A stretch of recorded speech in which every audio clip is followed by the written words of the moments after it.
If there's one thing I would have told you that was impossible for a soundbar under $100, it would have been a separate subwoofer. And HDMI ARC. Okay, two things. Hearing that the Creative Stage is able to incorporate both of these features and not sacrifice sound quality is quite a feat. The Creative Stage is also unusual in that it's designed to be used as part of a desktop system or to accompany a smaller TV.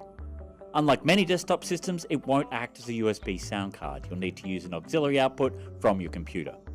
Apart from HDMI and a 3.5mm input, the soundbar also includes Bluetooth, an optical input, and a USB port for playing MP3s from an external disc. This is a very compact system.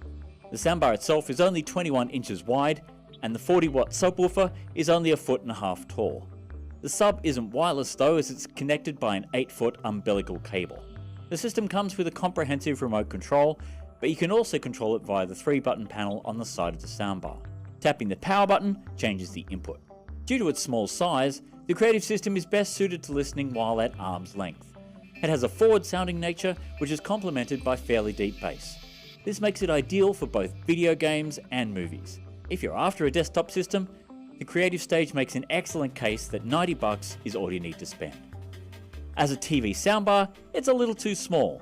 From a normal viewing distance, there's no real sense of stereo, and the competitive Vizio SB3621 offers a wider soundstage as well as better performance with music.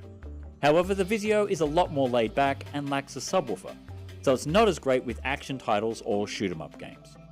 If you need something that can double as a desktop system and a TV soundbar, the Creative Stage is the best and cheapest option I've seen to date.